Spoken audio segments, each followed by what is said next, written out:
देखो मैंने बोला 3 वैरायटी के क्वेश्चन यहां पे क्या करेगा वो पूछ सकता है। पहले वैरायटी का क्वेश्चन है सीधा सेंटर ऑफ मास क्या करना है, कैलकुलेट करना है, राइट। अब ये पार्टिकल मास सिस्टम के लिए भी हो सकता है या राइट डिस्ट्रीब्यूटेड मास सिस्टम के लिए हो सकता है।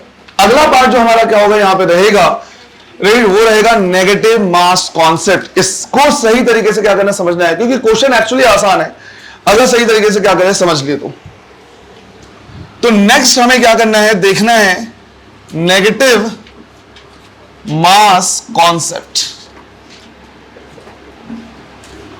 अब एक चीज क्लियर कर देना चाह रहा, नेगेटिव मास कॉन्सेप्ट जो यहां पे लिखा हुआ है ये एक तरीके का मिसनॉमर है, मतलब गलत तरीके से नाम लिखा हुआ है, राइट। कभी भी इससे ये कंफ्यूजन नहीं क्रिएट करना है कि मास नेगेटिव हो सकता है। मास की वैल्यू हमारे यूनिवर्स में अभी जो जितना हमने क्या किया सब देखा हुआ है उसमें हम यही लेकर चलते हैं कि जो भी मास है वो कभी भी नेगेटिव नहीं होगा। एक थ्योरी दी गई है कि अल्टरनेट टाइप के यूनिवर्स हो सकते हैं, ऐसा यूनिवर्स हो सकता है जहां पे एंटी मैटर्स मिलते हैं, प्रोटॉन नहीं एंटी प्रोटॉन, न्यूट्रॉन नहीं एंटी न्यूट्रॉन्स, ये सब मिलते हैं, वहां पे मास जो है वो नेगेटिव हो सकता है।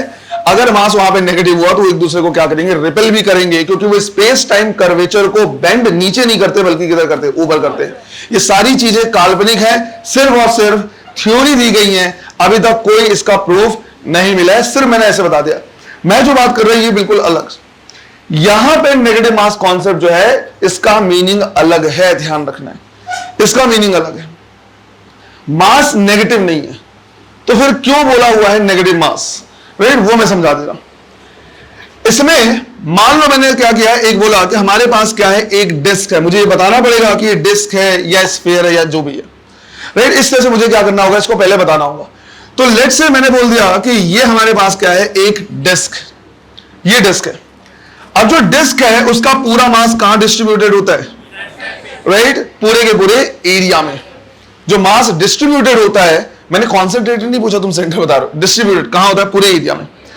अगर मैं इसका सेंटर ऑफ मास पूछूं तो तुम बता सकते हो सेंटर ऑफ मास एग्जैक्टली कहां होगा, सेंटर में, राइट। एज ऑफ नाउ इसका जो सेंटर ऑफ मास होगा इसके ज्योमेट्रिकल सेंटर में होगा, है ना। तो इस तरह से क्या कर सकते हो, देख सकते हो ये हमारा क्या है, एक्स एक्सिस है और ये हमारा क्या है, वाई एक्सिस। सेंटर को हमने रख दिया कहां पे, अपने कोऑर्डिनेट्स ओरिजिन पे, और हमने बोला ये इसका क्या है, centre, right, centre of mass है। बट हमने इससे क्या किया, एक छोटा सा पार्ट काट के हटा दिया है। तो मान लो मैंने बोला कि इसमें से इतना भाग, इतना पार्ट, राइट, मैंने क्या किया, काटा और इसको मैंने क्या कर दिया, रिमूव कर दिया। इसका मतलब है कि इतने पार्ट में क्या है, मास है, बाकी में पर इतने में कोई मास नहीं है। इतना पार्ट जब हम क्या कर देंगे, रिमूव कर देंगे, तो पूछा हुआ है रिमेनिंग पार्ट का सेंटर ऑफ मास कहां है, ऑरिजिन के रिस्पेक्ट में, राइट। ऑरिजिन के ही रिस्पेक्ट में पूछेगा कि जो रिमेनिंग पार्ट का सेंटर ऑफ मास है वो कहां है। तो यही हमें क्या करना है, सॉल्व करना है। इसमें कुछ डिटेल्स मैंने ले लिए। पहला डिटेल मैंने ले लिया कि भाई जो हमारा मेन डिस्क है उसका रेडियस लेट से कितना, a। जो स्मॉल डिस्क है जिसको हमने क्या किया, काट के हटाया है, लेट से उसका डिस्टेंस कितना ले लिया, रेडियस ले लिया p। और इस ऑरिजिन से इस रिमूव्ड पार्ट का जो सेंटर है ये मान लिया c डिस्टेंस पे। ये a b c 3 हमने रैंडम वैल्यू क्या कर ली, ले ली।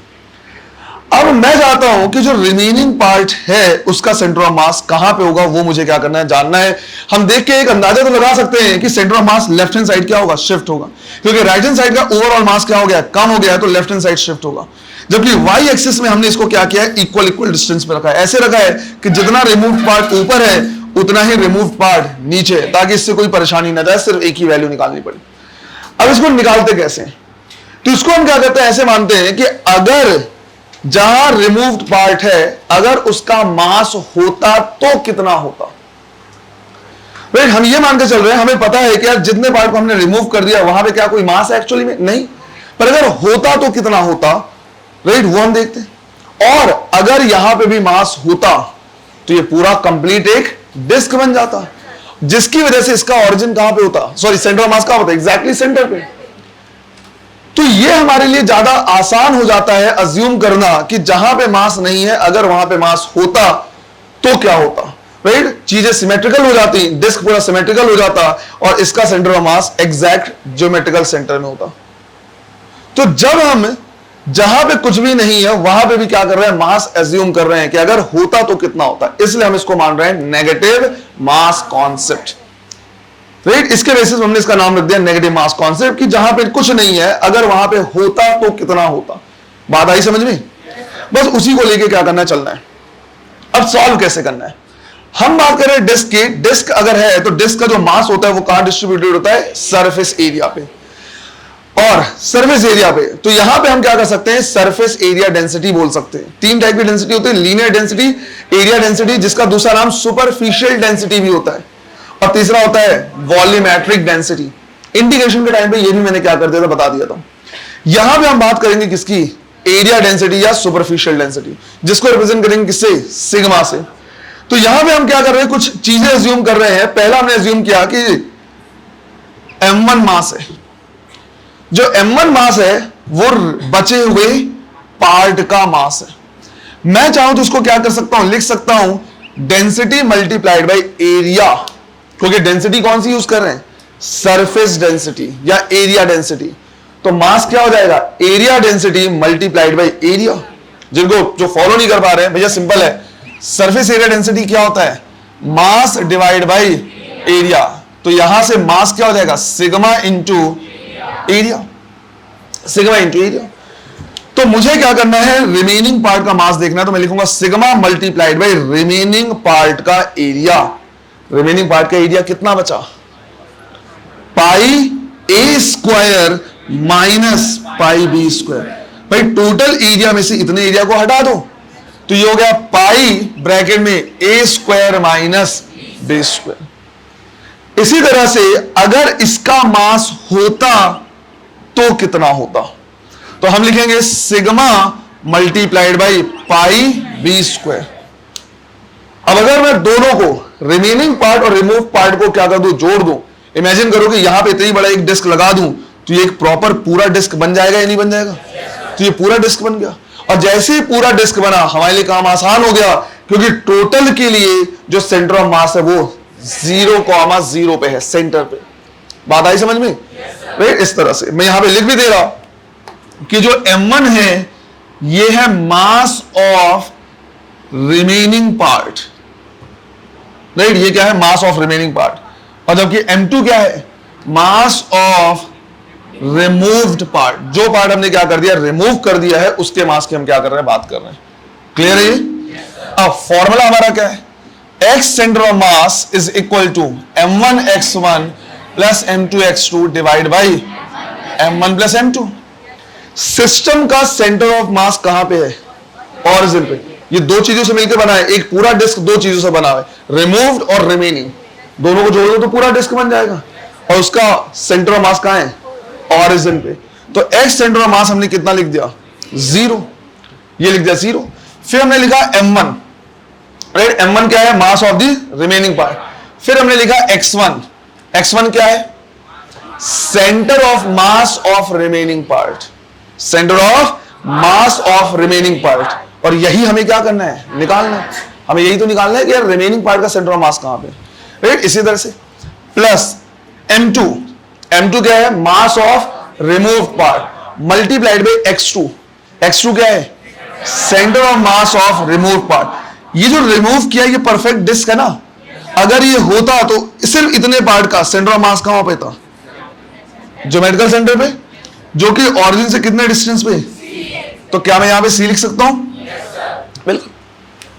कल जो हमने क्वेश्चन किया था, राइट, जहां पे 3 प्लेट्स रखे थे, तो वहां पे तो m1 x1 m2 x2 सबके सेंटर ऑफ मास को ही तो लिया था। तो यहां पे भी अगर मैं इसको क्या कर रहा लिख रहा, तो इसका मास मल्टीप्लाइड बाय इसका सेंटर ऑफ मास ऑरिजिन से, वो हमने लिया क्या, c को, divide by m1 plus m2। क्या यहां तक कोई परेशानी, आराम से समझ में आ रहा है। रिमूव पार्ट, रिमेनिंग पार्ट, सारी चीजें है ना। सिस्टम का सेंटर ऑफ मास ऑरिजिन पे रख दिया, ठीक है। ये m1 प्लस m2 इधर आएगा तो क्या हो गया, 0। तो हमारे पास क्या बचा, m1 x1 plus m2c is equal to, हमें क्या निकालना है, x1, तो क्या हो जाएगा, minus m2c divide by m1। और इसके बाद हम इनकी वैल्यू भी लिख सकते हैं। तो हमने लिखा यहां पे माइनस m2 की वैल्यू ये कहीं लिखी हुई है, सिग्मा पाई बी स्क्वायर। तो हमने लिखा sigma pi B square divide by m1 क्या है, अच्छा यहां पे c भी आएगा, sigma pi square minus B square. तो यहां से सिग्मा पाई वाला टर्म क्या हो जाएगा, कैंसिल, और x1 आ रहा है हमारे पास minus B square C divide by A square minus B square. जहां पे हम ये बोलेंगे कि भाई जो x1 है ये क्या है,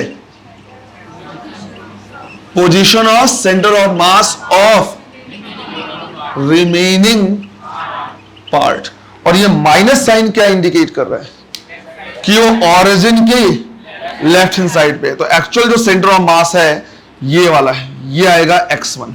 बात आई समझ में?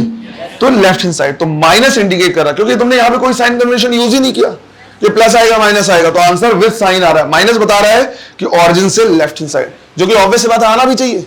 अगर मैं इसके अबाउट दोनों को क्या कर दूं, डिवाइड कर दूं, तो इधर वाले पार्ट का मास क्या है, ज्यादा है, तो सेंटर ऑफ मास भी तो इधर ही होना चाहिए। सीधा सा लॉजिक है, आया समझ में? अब रिकमेंडेशन, इसको रट मत लेना बेटा, है ना, प्लीज मत रो। रटने से दिक्कत क्या है, तुमको बहुत सारी चीजें याद रखनी पड़ेंगी कि भैया ए का मतलब क्या है, बी का मतलब क्या है और सी का मतलब क्या है। यहां पे तो चलो मैंने बोल दिया, सीधा देख के समझ में आ रहा है कि ए क्या है, पूरे डिस्क का रेडियस, बी का क्या है, रिमूव पार्ट का रेडियस, और सी का सेंटर से इसका डिस्टेंस। पर कौन इतना याद रखेगा और कैसे याद रखेगा? ऊपर के बी स्क्वायर की जगह पे सी स्क्वायर हो गया तो, है ना। तो ये सब रटो मत, मैं तुमको रिकमेंड कर रहा, सिर्फ 2 से 3 स्टेप का क्वेश्चन है बेटा, राइट, सिर्फ 2 से 3 स्टेप का क्वेश्चन है, आराम से क्या कर सकते हो, बना सकते हो। दूसरा, रटोगे तो अगले के अगले क्वेश्चन में फंसोगे, ये भी बता दे रहा मैं, क्लियर है? तो प्रॉपर सॉल्व करना क्या करो, सीखो, प्रॉपर सॉल्व करना सीखो, उससे आराम से ये बन जाएगा, है ना, आराम से बन जाएगा, कोई दिक्कत नहीं होगी। क्लियर है ये? और इस क्वेश्चन को छोड़ना नहीं है, ये भी ध्यान रखना है। माइनस अगर आ रहा है तो ये इंडिकेट कर रहा है लेफ्ट हैंड साइड, और अगर तुमने ऑलरेडी साइन कन्वेंशन यूज कर लिया, ये बोलते हैं माइनस, तो सिर्फ मैग्नीट्यूड आएगा कि इतने डिस्टेंस पे। क्लियर है? चलो लिख लो, पूरे सिस्टम का सेंटर ऑफ मास, सिस्टम का सेंटर ऑफ मास। हमारे सिस्टम में 2 चीजें हैं, राइट, हमारे सिस्टम में 2 चीजें हैं, एक रिमेनिंग पार्ट और एक रिमूवर। इन दोनों को जब हम मिला देते हैं, राइट, जो बचा हुआ है और जो हटाया हुआ है, इमेजिन कर इसकी जगह पे अगर मास होता, एक टिन का डब्बा लाके लगा दूं मैं ऐसी, तो प्रॉपर डिस्क बन जाएगा। तो इस पूरा प्रॉपर जो डिस्क है, इसका सेंटर ऑफ मास कहां पे होगा, राइट, एग्जैक्टली ज्योमेट्रिकल सेंटर पे। और ज्योमेट्रिकल सेंटर को कहां लिया हमने, ऑरिजिन पे। तो हम लिखेंगे कि सिस्टम का सेंटर ऑफ मास ऑरिजिन पे है, इसलिए उसको कितना लिख दिया, 0 लिख दिया, ऐसे लिखा हुआ है। और सारे डिस्टेंस को हम वहीं से क्या करेंगे, मेजर करेंगे। क्लियर है ये? चलो क्वेश्चन लिखना है, from a disc of radius r, from a disc of radius r,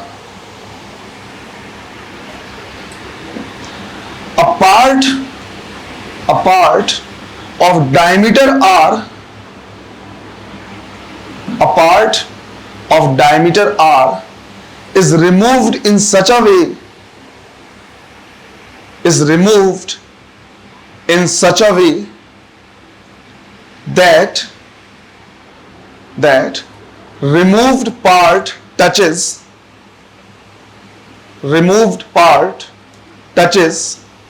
the periphery of the disc. Removed part touches the periphery of the disc. Then find the position of center of mass.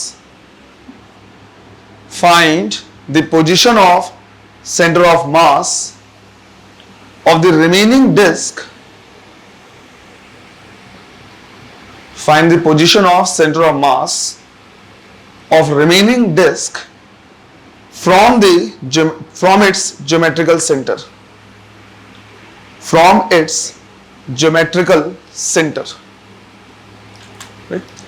अब ये question का language दिया हुआ है, इस language से तुमको interpret करना है कि क्या बोलना चाह रहा है, राइट, लैंग्वेज से इंटरप्रेट करना है कि क्या बोलना चाह रहा है।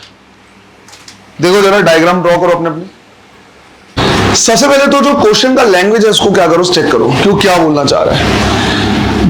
क्वेश्चन दिया हुआ है किसके लिए, डिस्क के लिए, और डिस्क के लिए बोला हुआ है कि इसका जो रेडियस है वो कितना है, r। अब हमने इससे क्या किया, एक पार्ट को क्या किया, रिमूव किया है जिसका डायमीटर r है, मतलब उसका रेडियस कितना है, r/2। अब ये भी मैटर करता है कि उसको कहां से रिमूव किया है। उस पार्ट को यहां से रिमूव करोगे एग्जैक्टली सेंटर से, तो सेंटर ऑफ मास में कोई चेंज नहीं आएगा। यहां से रिमूव करो, यहां से रिमूव कर रहे हो, तो ये मैटर कर रहा है। तो अगला ये बोला हुआ है कि कहां से रिमूव किया है, कैसे रिमूव किया है। तो बोला इस तरह से रिमूव किया है हमने कि उस जो रिमोट पार्ट है वो इसके पेरीफेरी को क्या कर रहा है, टच कर रहा है। इसका मतलब वो ये बताना चाह रहा है कि अगर मान लो मैंने क्या किया, इस तरह से ले लिया कि भाई ये हमारा एक्स एक्सिस है, ये वाई एक्सिस है, तो ये वाला पार्ट हमने क्या कर दिया है, रिमूव कर दिया है। तो रिमूव्ड पार्ट सेंटर से क्या कर रहा है, टच कर रहा है। और बड़े वाले डिस्क का क्या है, ये रेडियस, रिमूव्ड पार्ट का ये क्या है, डायमीटर। मतलब रिमूव्ड पार्ट का रेडियस हो जाएगा कितना, r/2। इतने पार्ट में क्या होगा, मास होगा, और ये नहीं होगा। सिंपल सा है। अब हम वही क्या करेंगे, देखेंगे कि भाई m1 और m2 की वैल्यू कितनी है।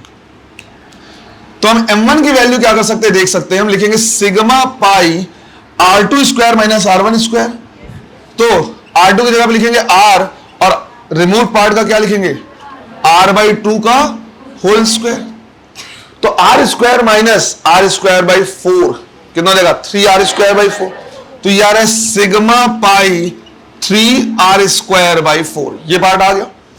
फिर हम क्या करेंगे, इसके लिए लिखेंगे, हम लिखेंगे क्या, m2 is equal to sigma pi r/2 का होल स्क्वायर। तो ये हो गया sigma pi r square by 4, ये मिल गया हमें, राइट। अब हम क्या कर सकते हैं, यहां से लिख सकते हैं कि अगर एक इतना ही बड़ा पार्ट लाके यहां पे लगा दे, तब तो ये पूरा क्या हो जाएगा, डिस्क। और वो जो सिस्टम होगा उसका सेंटर ऑफ मास कहां होगा, ज्योमेट्रिकल सेक्टर में। तो हमने लिखा x system centre of mass is equal to m1x1 plus m2x2 divide by m1 plus m2। पूरे सिस्टम का सेंटर ऑफ मास अगर ये होता तो कहां होता, 0 पे। m1 लिख रहे हैं, x1 का मतलब क्या है, position of centre of mass of remaining part. वही हमें क्या करना है, फाइंड आउट करना है। तो x1 लिख दिया हमने। फिर हमने लिखा m2, और x2 क्या है, centre of mass of the removed part from the origin. तो ये वाला डिस्टेंस कितना हो जाएगा, r/2। तो ये हो गया r/2 divide by m1 plus m2। ये इधर आएगा तो कितना हो जाएगा, 0, राइट। ये इधर आया तो हो गया 0। फिर हम क्या कर सकते हैं, m1 की वैल्यू पुट कर सकते हैं। हमने लिखा sigma pi 3r square by 4 into x1 plus m2 की जगह पे पुट करेंगे ये sigma pi r square by 4 multiplied by r/2 is equal to 0। क्या क्या टर्म 0 हो जा रहा है, देखो जरा। Sigma pi r square by 4, sigma pi r square by 4 common निकल के दूसरे साइड जाएगा तो कितना हो गया, 0। क्या बच गया, 3x1, राइट। 3x1 यहां पे बच रहा है, और यहां पे क्या बच रहा है, r/2। तो plus r/2 is equal to 0। तो यहां से x1 की वैल्यू आएगी -r/6। तो माइनस वही इंडिकेट कर रहा है कि जो सेंटर ऑफ मास होगा रिमूव्ड पार्ट, रिमेनिंग पार्ट का, राइट, वो होगा माइनस में। क्लियर है ये? तो आंसर आ रहा है -r/6, है ना। लिख लो जल्दी से। दे दिया है किसके लिए, एक स्फीयर के लिए, राइट। बिल्कुल सिमिलर क्वेश्चन दे दिया गया है किसके लिए, स्फीयर के लिए। तो वो भी तुमको क्या करना है, सॉल्व करना है। क्वेश्चन का लैंग्वेज बिल्कुल वही रहेगा, बस डिस्क की जगह क्या रहेगा, स्फीयर रहेगा, है ना। तो अगला क्वेश्चन लिख लो चाहो तो। From a sphere of radius r, from a sphere of radius r, a portion of diameter r, a portion of diameter r is removed in such a way, a portion of diameter r is removed in such a way that removed part touches the periphery,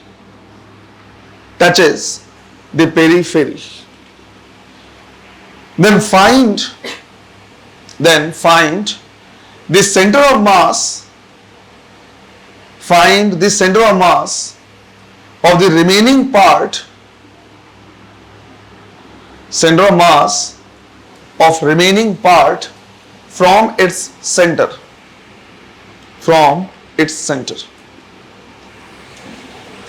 करो। करने का तरीका, solve करने का तरीका बिल्कुल वही रहेगा, कॉन्सेप्ट बिल्कुल वही रहेगा, बस एक चीज चेंज हो जाएगा कि जब तुम यहां पे मास लिखोगे और उसको लिखोगे जब डेंसिटी इनटू वॉल्यूम, तो हमारे पास अब क्या है, स्फीयर, और स्फीयर के लिए हम क्या यूज करेंगे, वॉल्यूमेट्रिक मास डेंसिटी। तो यहां हमें लिखना पड़ेगा mass is equal to density multiplied by volume. तो रिमेनिंग पार्ट का वॉल्यूम कितना है, 4/3 पाई, टोटल में से इतने को माइनस करना पड़ेगा, तो r क्यूब माइनस r/2 का क्यूब, तो r cube minus r3/8, 7r3/8 हो जाएगा। तो ये हो गया रो मल्टीप्लाइड बाई 4/3 पाई 7r3/8।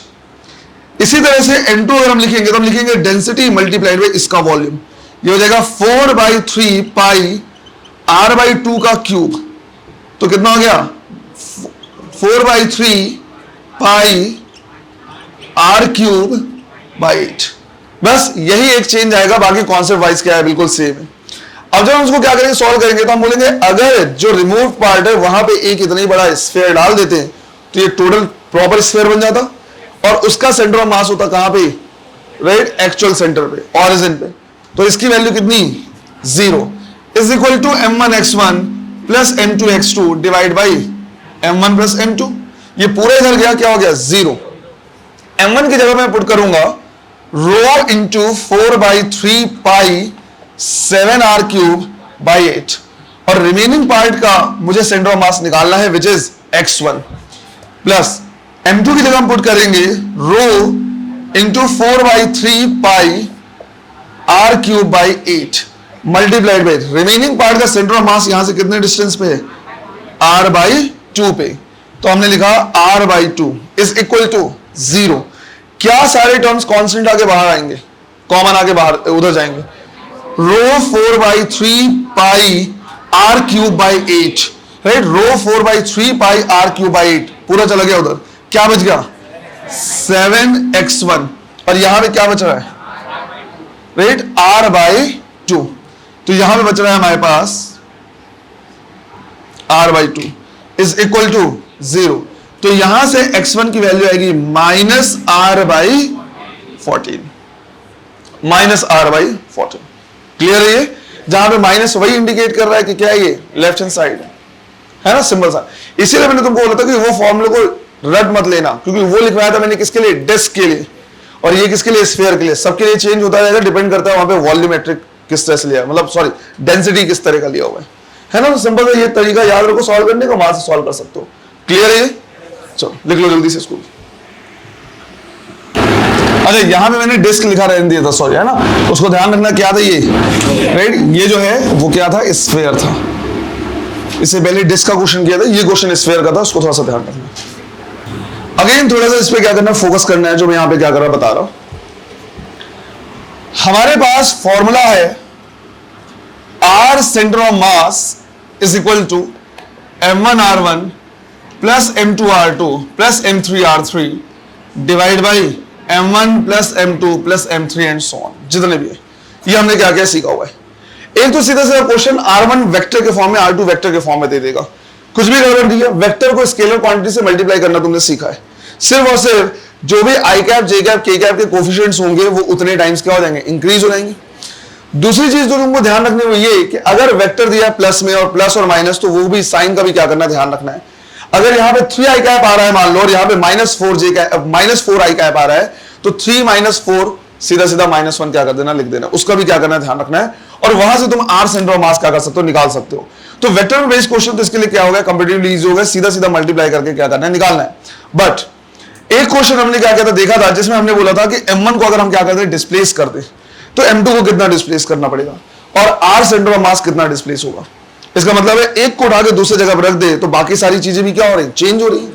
तो वहां पे हमने इस फॉर्मूले को थोड़ा सा मॉडिफाई कर दिया था, और हमने बोला था dr centre of mass is equal to m1 dr1 plus m2 dr2 divide by m1 plus m2, जहां पे dr क्या रिप्रेजेंट करेगा, चेंज इन पोजीशन। अभी r1 r2 रिप्रेजेंट करते हैं position vector of m1 and m2, but dr1 और dr2 represent करेंगे change in position vector. अब ये तो ऐसा हुआ कि भाई उस, याद करो, 3 kg को एक बार उठा के 2 मीटर पे रख दिया था, और ये भी बोला हुआ था कि इसको कितना उठा के इधर रखें, तो वहां पे उसको हमने एक ही बार डिस्प्लेस किया था। बट इमेजिन करो कि वो टाइम के साथ डिस्प्लेस होता ही रहे। तो जब कोई ऑब्जेक्ट टाइम के साथ डिस्प्लेस होता रहता है, that is known as velocity, इसका मतलब वो मूव करना शुरू कर दिया। एक बार उठा के रख दिया ठीक है, पर अगर टाइम के साथ अपने पोजीशन को क्या करने लगे, बदलने लगे, तो इसका मतलब है वो मूव कर रहा है। तो उसी तरह का सिचुएशन हमारे पास हो सकता है कि दो मासेस हैं और वो टाइम के साथ अपने पोजीशन को क्या कर रहे हैं, चेंज कर रहे हैं। इसका मतलब है वो अब मूव कर रहे हैं। तो हमें देखना पड़ेगा rate of change of position with respect to time. तो हमें इसे क्या करना पड़ेगा, डिफरेंशिएट। तो यहां पे हमने लिखा on differentiating with respect to time. अगर इस इक्वेशन को हम क्या करते हैं, टाइम के साथ डिफरेंशिएट कर दे और हमें पता है कि पोजीशन क्या हो रहा है, चेंज हो रहा है, तो बेटा सेंटर ऑफ मास का भी पोजीशन चेंज होगा। तो इसी को हम लिख सकते हैं क्या, V centre of mass is equal to m1v1 plus m2v2 plus m3v3 and so on divide by m1 plus m2 plus m3। ऐसा भी लिखा जा सकता है। तो अगर मुझे वेलोसिटी ऑफ सेंटर ऑफ मास निकालना है तो मुझे पता होना चाहिए कि जितने इंडिविजुअल मासेस हैं वो कैसे मूव कर रहे हैं। ध्यान इस बात का रखना है, ये सारे जो सम हो रहे हैं वो वेक्टर के फॉर्म में हो रहे हैं। हमें एक और चीज पता है कि मास इंटू वेलोसिटी को हम रिप्लेस कर सकते हैं मोमेंटम से। कौन एक्सेलरेशन बोल रहे थे मास इंटू वेलोसिटी को रिप्लेस कर सकते हैं किससे, मोमेंटम से। इसका मतलब है कि ये इंडिविजुअल मोमेंटम का क्या होगा, वेक्टर सम होगा। वेक्टर सम मतलब डायरेक्शन का ध्यान रखना है। एक पार्टिकल अगर जितने मोमेंटम से पॉजिटिव में गया और उतनी मोमेंटम से दूसरा पार्टिकल नेगेटिव में गया तो नेट मोमेंटम क्या, जीरो लिखना पड़ेगा हमें। अच्छा, मैं यहां पे बोल रहा हूं लेट, हमने अज्यूम कर लिया कि जो m1 plus m2 plus m3 है ये है मास ऑफ द सिस्टम, राइट। इस पूरे को m1 plus m2 plus m3 जितना है उसको मैंने एक टर्म से रिप्लेस कर दिया मास of the system, right, system के मास से। और इसको मैं इधर क्या कर दूं, मल्टीप्लाई कर दूं। तो अगर मैं इसको क्या करूंगा, इधर मल्टीप्लाई करूंगा तो मैं लिखूंगा mass of the system multiplied by velocity of centre of mass is equal to m1v1 plus m2v2 plus m3v3 and so on. मतलब हर पार्टिकल के इंडिविजुअल मोमेंटम का वेक्टर सम पूरे सिस्टम के मोमेंटम का वेक्टर सम होगा। और हम चाहे तो इसको रिप्लेस कर सकते हैं कि भाई सिस्टम का जो मोमेंटम होगा वो पार्टिकल के इंडिविजुअल मोमेंटम का वेक्टर सम होगा। कहीं ना कहीं ये सारी चीजें न्यूटन्स लॉ ऑफ मोशन से हमने पढ़ना शुरू कर दिया है कि एक सिस्टम है उसमें बोट है और एक पर्सन है, राइट। सिस्टम है जिसमें एक बोट है और एक क्या है, पर्सन। अगर मान लो एक पर्सन जितने मोमेंटम से आगे जा रहा है और बोट उतने ही मोमेंटम से पीछे जा रहा है तो सिस्टम का नेट मोमेंटम जीरो होगा, क्योंकि बेटा ये क्या है, वेक्टर सम है। यहां पे हमने एक और फॉर्मूला देखा, इस पूरे को ही हमने क्या किया है, रिप्लेस किया है मोमेंटम ऑफ द सिस्टम। इसका मतलब है अगर मुझे सिस्टम का मोमेंटम निकालना है तो मैं सिस्टम का मास ले सकता हूं और उसे मल्टीप्लाई कर सकता हूं velocity of centre of mass से। Velocity of centre of mass ये बताना चाह रहा है कि एक सिस्टम को जब तुम क्या करोगे, एक साथ देखना चाहो तो तुम उसके सेंटर ऑफ मास की वेलोसिटी को क्या कर सकते हो, देख सकते हो। ये चीजें धीरे धीरे थोड़े से समझ में आएंगी जो मैं बता रहा हूं। अगर एक सिस्टम का नेट मोमेंटम, या तो तुम इंडिविजुअल पार्टिकल के मोमेंटम को क्या कर दो, ऐड कर दो, वेक्टर सम ले लो, और अगर वो नहीं है तो तुम पूरे सिस्टम के सेंटर ऑफ मास की वेलोसिटी से, किसी भी सिस्टम के सेंटर ऑफ मास की वेलोसिटी जो भी रिप्रेजेंट करेगा वहीं से तुम क्या कर सकते हो, देख सकते हो सिस्टम का मोमेंटम। अब सोचो, मैं इससे दो चीजें बोल सकता हूं। पहला मैं बोल सकता हूं कि अगर सिस्टम का नेट मोमेंटम जीरो है तो सेंटर ऑफ मास की वेलोसिटी भी क्या होनी चाहिए, जीरो, क्योंकि बेटा ये तो जीरो हो नहीं सकता। या उल्टा बोल सकते हो, अगर किसी सिस्टम का सेंटर ऑफ मास मूव नहीं कर रहा है तो सिस्टम का नेट मोमेंटम कितना है, जीरो। सिस्टम का नेट मोमेंटम जीरो है तो क्या जरूरी है कि सिस्टम के सारे पार्टिकल का मोमेंटम जीरो हो, ऐसा जरूरी। अब वापस से एग्जांपल में आओ रिवर और बोट वाले में। मान लो मैंने बोला कि बोट रेस्ट में था और मैं यहां पे बोट के एक किनारे पे खड़ा हूं, मैं भी रेस्ट में। तो अगर जितने पार्टिकल हैं उसके सब रेस्ट में है तो सिस्टम का मोमेंटम भी क्या होगा, जीरो होगा। अरे पार्टिकल अगर रेस्ट में है, P1 P2 जीरो है तो सिस्टम का मोमेंटम भी क्या, जीरो। अब मैं क्या कर रहा, आगे मूव कर रहा।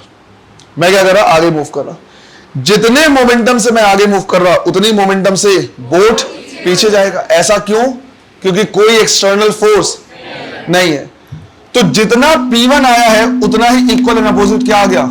P2। तो P1 की वैल्यू और P2 की वैल्यू है, पर अभी भी सिस्टम का मोमेंटम कितना है? 0। सिस्टम का मोमेंटम 0 होना क्या इंडिकेट करेगा?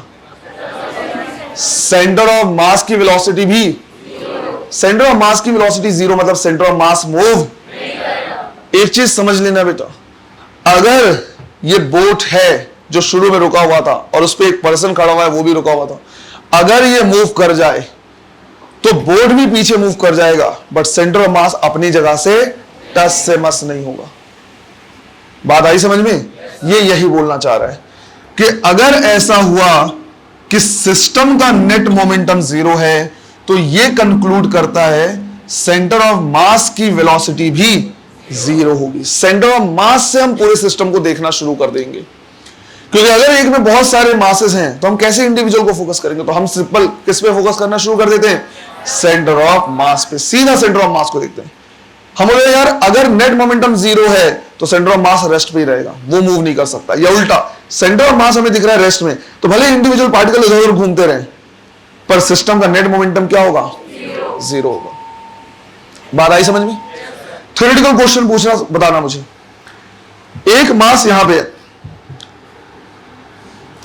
पे है m1 मास और यहां पे है m2 मास। इनका सेंटर ऑफ मास कहीं ना कहीं तो होगा। लेट से ये पॉइंट है, सेंटर ऑफ मास को इंडिकेट कर रहा है। जैसे मैंने दोनों को रिलीज किया, दोनों में ग्रेविटेशनल फोर्स लगा, राइट? इनके बीच में क्या लगेगा? Gravitational force. अब दोनों ही मूव करना शुरू करेंगे। जब दोनों मूव करना शुरू करेंगे और मैंने बता दिया कि भाई इसकी इनिशियल वेलोसिटी इतनी, इसकी इतनी, या दोनों मूव कर रहे हैं, तो सेंटर ऑफ मास किधर मूव करेगा? मूव नहीं करेगा। ऐसा क्यों बोल रहे हो तुम? ऐसा क्यों बोल रहे हो? क्योंकि सिस्टम का नेट मोमेंटम चेंज। ऐसा क्यों बोल रहे हो तुम? क्योंकि जितना इसका मोमेंटम पॉजिटिव डायरेक्शन में होगा उतना ही। ऐसा क्यों बोल रहे हो तुम? क्योंकि इसमें कोई एक्सटर्नल फोर्स, इंटरनल फोर्स है, कोई एक्सटर्नल फोर्स नहीं लग रहा, जिसकी वजह से नेट मोमेंटम में चेंज। नेट मोमेंटम में अगर चेंज नहीं हुआ, सिस्टम का मोमेंटम ही नहीं चेंज हुआ, तो सेंटर ऑफ मास भी मूव नहीं करेगा। घुमा फिरा के इतने बार क्वेश्चन ये पूछा हुआ है, इतने बार क्वेश्चन पूछा हुआ है कि दो मासेस हैं under the influence of internal force या ग्रेविटेशनल फोर्स, कोई सा भी फोर्स बोल दे, वो दोनों मूव करना शुरू कर दे, तो जो सेंटर ऑफ मास की वेलोसिटी होगी वो क्या होगी? हम बोले कि भैया इंटरनल फोर्स है, इंटरनल फोर्स से नेट मोमेंटम में चेंज, और ये इंपॉर्टेंट फॉर्मूला हमारे पास है। नेट मोमेंटम ही चेंज नहीं हो रहा है तो सेंटर ऑफ मास चेंज नहीं होगा, सेंटर ऑफ मास की वेलोसिटी नहीं होगी। बात आई समझ में? सीधा सा, राइट? एक ऑब्जेक्ट है रखा हुआ है रेस्ट में, अचानक से एक्सप्लोड हो गया, एक पार्ट इधर जा रहा है, दूसरा इधर जा रहा है, तीसरा इधर जा रहा है, सेंटर ऑफ मास कहां जाएगा? नहीं जाएगा भैया कहीं, क्योंकि जो एक्सप्लोड हुआ है वो किससे हुआ है? इंटरनल फोर्स से। मोमेंटम कंजर्व रहेगा। मोमेंटम कंजर्व मतलब शुरू में रेस्ट में था तो बाद में भी रेस्ट में रहेगा। अगर भैया मूव ही नहीं करेगा तो सेंटर ऑफ मास भी क्या रहेगा? रेस्ट में, कहीं मूव। बात आई समझ में? फटाक से देखो, एक स्टेप और आगे जाना है अभी, जल्दी से। लास्ट पार्ट को बहुत उतना मत बना लेना, उसको प्रॉपर लिख लेना है ना, कि अगर वो इंटरनल फोर्स से मूव करना शुरू करेंगे, शुरू में वो रेस्ट में थे, अगर इंटरनल फोर्स से वो मूव करना शुरू करेंगे तो सेंटर ऑफ मास मूव नहीं करेगा। फिर हम इस फॉर्मूले तक क्या करके पहुंच गए हैं कि भाई जो velocity of centre of mass है उसको हम लिख सकते हैं m1v1 plus m2v2 plus m3v3 and so on divide by m1 plus m2 plus m3। तो हम ये बोल सकते हैं कि अगर मान लो इसमें क्या है, पार्टिकल अलग अलग वेलोसिटी से मूव कर रहे हैं, तो सेंटर ऑफ मास की वेलोसिटी हम क्या कर सकते हैं? निकाल सकते हैं, राइट? सॉल्व करने का तरीका बिल्कुल वैसे ही होगा जैसे हमने क्या किया था, पोजीशन ऑफ सेंटर ऑफ मास निकाला था। बट अब अगर पार्टिकल अपनी वेलोसिटी ही चेंज करने लगे, तो जब पार्टिकल अपनी वेलोसिटी क्या करेंगे? टाइम के साथ चेंज करेंगे, तो सेंटर ऑफ मास की भी वेलोसिटी चेंज हो सकती है। और जब सेंटर ऑफ मास की वेलोसिटी चेंज होगी या किसी भी पार्टिकल की वेलोसिटी चेंज होगी विद रिस्पेक्ट टू टाइम, उसको क्या बोलते हैं? एक्सेलरेशन। तो हमने यहां पे अज्यूम कर लिया कि ये भी विद रिस्पेक्ट टू टाइम क्या हो रहा है? चेंज हो रहा है। तो हमने यहां लिखा on differentiating with respect to time. तो यही velocity of centre of mass है, वो हो जाएगा acceleration of centre of mass, और ये लिखेंगे m1a1 plus m2a2 plus m3a3 and so on divide by m1 plus m2 plus m3, right. अब हमें पता है कि m1a1 m2a2 इनको हम बोल सकते हैं force on individual charge masses, right, individual particle, right, individual. और हमें पता है कि पूरा अगर एक्सेलरेशन निकालना है तो वेक्टर सम होना चाहिए। हमने वापस से क्या किया, वही अज्यूम किया कि लेट सिस्टम का जो मास है वो कितना है, m1 plus m2 plus m3, और इसको अगर इधर ले आए तो हमें मिलेगा mass of this system multiplied by acceleration of centre of mass is equal to m1a1 plus m2a2 plus m3a3 and so on. हम इनको क्या कर सकते हैं, रिप्लेस कर सकते हैं f1 f2 f3 से, और इसको रिप्लेस कर सकते हैं, राइट, f सिस्टम, सिस्टम पे लगने वाला नेट फोर्स। तो हमने लिखा सिस्टम पे लगने वाला नेट फोर्स जो हो जाएगा वो क्या हो जाएगा, f1 plus f2 plus f3, मतलब ईच एंड एवरी इंडिविजुअल पे जितना फोर्स लग रहा है उसका वेक्टर सम। और इसी चीज को हम कहीं ना कहीं बार बार क्या कर रहे हैं, देख रहे हैं कि भाई अगर दो मासेस हैं, दोनों में इक्वल एंड अपोजिट फोर्स लग रहा है, इक्वल एंड अपोजिट, तो वेक्टर सम कितना हो जाएगा, 0। इसका मतलब है सिस्टम पे कोई फोर्स, राइट, सिस्टम पे नेट फोर्स नहीं लगेगा। अब हमने यहां पे एक फॉर्मूला लिखा हुआ है, भाई सिस्टम पे लगने वाला नेट फोर्स क्या होता है, मास of the system multiplied by acceleration of centre of mass, right, acceleration of centre of मास। अगर ये 0 है तो ये तो 0 नहीं हो सकता, तो बचा क्या, एक्सेलरेशन ऑफ सेंटर ऑफ मास। अब दो कंक्लूजन निकलेंगे, हम बोलेंगे अगर ऐसा हुआ कि सिस्टम पे लगने वाला नेट फोर्स 0, इसका मतलब है एक्सेलरेशन ऑफ सेंटर ऑफ मास भी कितना होगा, और एक्सेलरेशन के 0 होने के दो रीजन हो सकते हैं, या तो वो रेस्ट में ही है या तो वो कांस्टेंट वेलोसिटी से मूव कर रहा है। तो इसके दो कंक्लूजन हम क्या करेंगे, निकालेंगे, दो इंटरप्रिटेशन निकालेंगे कि भाई ऐसा है कि सेंटर ऑफ मास जो है वो किसमें है, या तो रेस्ट में है, राइट, मूव ही नहीं कर रहा, या फिर हम निकालेंगे कि सेंटर ऑफ मास जो है वो कांस्टेंट वेलोसिटी से मूव कर रहा है। दोनों को लेके चलो, राइट, दोनों को हम क्या करके कर सकते हैं, लेके चल सकते हैं कि भाई वापस से घुमा फिरा के कंक्लूजन बेटा वही निकलेगा जो इससे पहले निकला था कि बोट है, राइट, रुका हुआ है, हम है रुके हुए हैं, है ना। जब हम क्या करेंगे, आगे की तरफ चलना शुरू करेंगे तो इक्वल एंड अपोजिट फोर्स लगेगा उस पे, तो इक्वल एंड अपोजिट फोर्स लगेगा तो सिस्टम पे नेट फोर्स 0, मतलब सेंटर ऑफ मास के एक्सेलरेशन कितना, 0। दो कंक्लूजन, अगर वो शुरू में रेस्ट था तो बाद में भी रेस्ट में रहेगा, और ऑब्वियस बात है शुरू में तो रेस्ट में ही था, राइट, बोट रुका हुआ था, हम यहां पे चुपचाप से ऐसे खड़े हुए थे, तो सेंटर ऑफ मास रेस्ट में था। जब हम चलना शुरू कर देंगे तो भी सेंटर ऑफ मास क्या रहेगा, रेस्ट में, क्योंकि नेट कोई फोर्स नहीं लग रहा। अब एक दूसरा इमेजिन करो सिचुएशन, राइट, बोट है और बोट पे मैं इधर पे उसमें खड़ा हूं, बोट और हम एक कांस्टेंट वेलोसिटी से पानी में बिल्कुल चले जा रहे हैं, राइट, 2 मीटर पर सेकंड से। फिर क्वेश्चन पूछा कि अगर मैं उसमें चलना शुरू कर दूं तो सेंटर ऑफ मास की वेलोसिटी क्या होगी। हम बोलेंगे देखो ऐसा है कि शुरू में सेंटर ऑफ मास, हम बोट हर चीज 2 मीटर पर सेकंड से मूव कर रहे थे। जब मैं चलना शुरू किया तो मैंने जो भी फोर्स लगाया है उतना ही फोर्स मुझ पे लगाएगा, इंटरनल फोर्स लगे, नेट फोर्स कितना, 0, सेंटर ऑफ मास का एक्सेलरेशन 0, तो सेंटर ऑफ मास की वेलोसिटी, मतलब पहले अगर हम दोनों 2 मीटर पर सेकंड से आगे जा रहे थे तो भले मैं उसमें आगे चल रहा हूं या पीछे, भले वो थोड़ा सा डिस्टर्ब हो, पर बोट और हम 2 मीटर पर सेकंड से ही आगे जाते रहेंगे, सेंटर ऑफ मास 2 मीटर पर सेकंड से ही क्या करेगा, मूव करेगा। क्लियर है ये?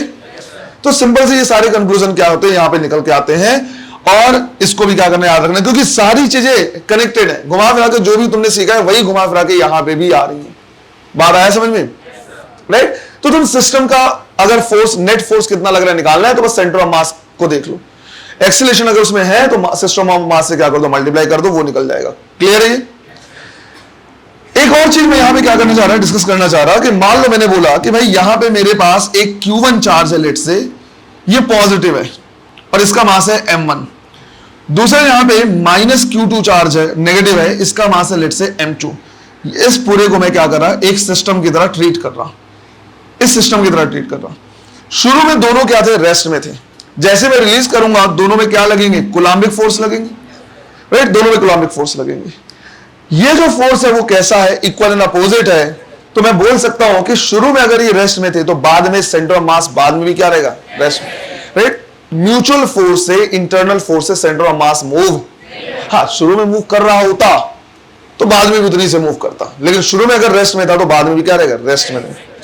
तो लगने वाला सिस्टम पे net force mass of the system multiplied bye acceleration of centre of मास लिख सकता हूं, वो आ जाएगा 0। मैंने सोचा कि इस सिस्टम की काइनेटिक एनर्जी लिखूं, kinetic energy of the system.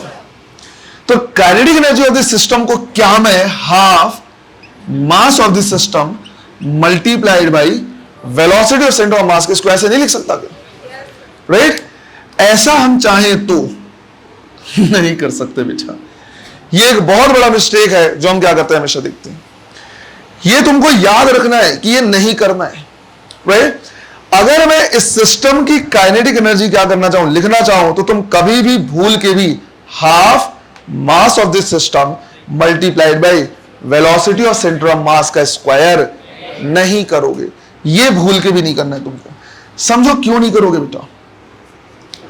शुरू में दोनों में रेस्ट में थे, सेंटर ऑफ मास रेस्ट में था, रिलीज कर दूंगा दोनों मूव करना शुरू करेंगे या नहीं करेंगे, दोनों मूव करना शुरू करेंगे। क्या सेंटर ऑफ मास के पास वेलोसिटी आई, नहीं आई, तो इसके हिसाब से निकालोगे तो सिस्टम की काइनेटिक एनर्जी कितनी आएगी, 0। क्या सिस्टम के पास काइनेटिक एनर्जी 0 है?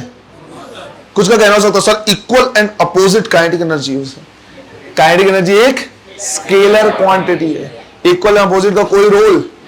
दूसरी चीज, जैसे जैसे ये पास आएंगे वैसे वैसे पोटेंशियल एनर्जी कम हो रही है, तो अगर पोटेंशियल एनर्जी कम हो रही तो कहीं तो जाएगा, किस में कन्वर्ट हो रहा है, काइनेटिक एनर्जी में। जो पोटेंशियल एनर्जी कम हो रहा है वो कन्वर्ट हो रहा है काइनेटिक एनर्जी में। तो हो ही नहीं सकता कि सिस्टम की काइनेटिक एनर्जी क्या हो, 0। सिस्टम की जो काइनेटिक एनर्जी हम लिखेंगे, राइट, इंडिविजुअल को लिखना पड़ेगा बेटा। स्केलर सम सीधा क्या कर दो, जोड़ दो।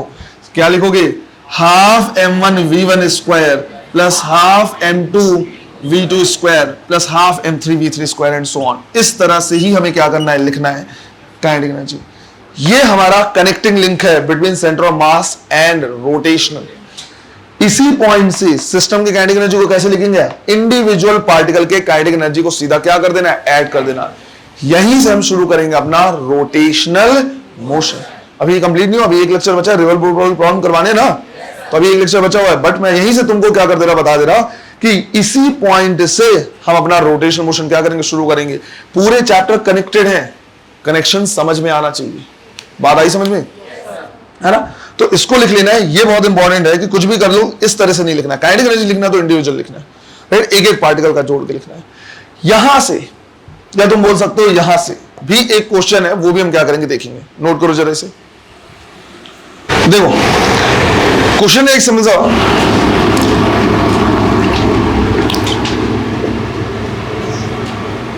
यहां पे हमारे पास क्या एक पुली है,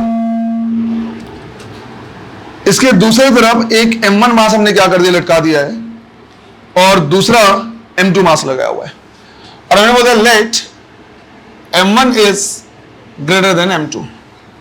अब हमें पता है कि अगर हम इसको क्या करें, ऐसे पकड़ रहे हैं तो इन दोनों के लिए कहीं ना कहीं सेंटर ऑफ मास होगा, लेकिन जैसे हम इसको रिलीज करेंगे ये क्या आएगा, नीचे, और ये ऊपर जाएगा। तो जब दोनों मास क्या करेंगे, एक्सेलरेट करेंगे, क्योंकि अंडर ग्रेविटेशनल फोर्स से दोनों क्या करेंगे, एक्सेलरेट करेंगे, तो कुछ ना कुछ एक्सेलरेशन किसका होना चाहिए, सेंटर ऑफ मास का। तो बोला है इस सिस्टम के लिए एक्सेलरेशन ऑफ सेंटर ऑफ मास कितना होगा, ये तुमको क्या करना है, बताना है। चलो करो। सबसे पहले तो मुझे क्या करना है, ये निकालना है कि m1 और m2 कितने एक्सेलरेशन से क्या कर रहे हैं, मूव कर रहे हैं, और वो हमने सीखा हुआ है। अगर मान लो मैंने बोल दिया कि भाई m1 ज्यादा है, इसका मतलब ये a से नीचे आएगा तो यही a से क्या होगा, ऊपर जाएगा। नीचे की तरफ फोर्स लगेगा कितना, m1 ji, along the tension, along the string tension कितना, T, यहां पे T और यहां पे m2 जी। इक्वेशन लिख सकते हैं, तो हमने क्या किया, इक्वेशन लिखा, इसके लिए हो जाएगा m1g minus T is equal to m1a, right? या फिर तो अगर हमें एक्सेलरेशन निकालना है तो एक्सेलरेशन डायरेक्ट निकाल लेते हैं, टेंशन की जरूरत नहीं है। एक्सेलरेशन सीधा निकालेंगे किससे, F net by m total से। नेट फोर्स कितना, ज्यादा कौन है ये, तो m1g माइनस m2g, तो हमने लिखा m1 minus m2g, m total कितना है m1 प्लस m2, तो m1 प्लस m2, ये आ गया acceleration of the block. But ये सिर्फ हमने क्या किया है, मैग्नीट्यूड निकाला है। अब ये भी ध्यान रखना बेटा, अगर इस एक्सेलरेशन को तुम पॉजिटिव लोगे तो इसे क्या लेना होगा, नेगेटिव, राइट, क्योंकि जब सेंटर ऑफ मास हम क्या करते हैं, निकालते हैं, तो उसमें वेक्टर सम करते हैं। तो हमने क्या किया, वही लिखा, हमने लिखा एक्सेलरेशन ऑफ सेंटर ऑफ मास अगर हमें निकालना है तो m1a1 plus m2a2 divide by m1 plus m2। तो हमने यहां लिखा m1, a1 की जगह क्या है, a है, और इसकी वैल्यू कितनी है, राइट, इसकी जगह सिर्फ a लिख दे रहे हैं फिलहाल, a को बाद में वो कर देंगे, पुट कर देंगे। फिर हमने लिखा m2, a2 की जगह पे क्या लेना पड़ेगा, minus a, right, reason simple सा है, डायरेक्शन भी कंसीडर करना है, तो यहां पे क्या लेंगे, minus a divide by m1 plus m2। क्या कॉमन निकल जा रहा है, a, तो क्या बचा, m1 minus m2 divide by m1 plus m2 into a। उसके बाद a की वैल्यू पुट कर देनी यहां से, तो यहां मिलेगा हमें एक्सेलरेशन ऑफ सेंटर ऑफ मास। अगर इसको हम यहां पुट कर दें तो m1 minus m2 divide by m1 plus m2 यहां भी है, तो बेसिकली क्या हो जाएगा, m1 minus m2 divide by m1 plus m2 का होल स्क्वायर, और एक यहां पे क्या बचा हुआ है जी, यह आ जाएगा हमारा क्या, acceleration of centre of mass. Right, गिने चुने क्वेश्चंस होते हैं कुछ इस तरह के, कर सकते हो, राइट। सिर्फ एक बचा हुआ है रिवर बोट प्रॉब्लम, उसको हम क्या करेंगे, कल देखेंगे, और उसको सॉल्व करने के बाद उसमें ज्यादा टाइम नहीं लगेगा, आधे घंटे समथिंग, और उसके बाद हम सीधा क्या करेंगे, पेपर डिस्कस करेंगे, राइट। तो पेपर भी क्या कर लेना है, सॉल्व कर लेना है। क्लियर है, चलो थैंक यू बेटा।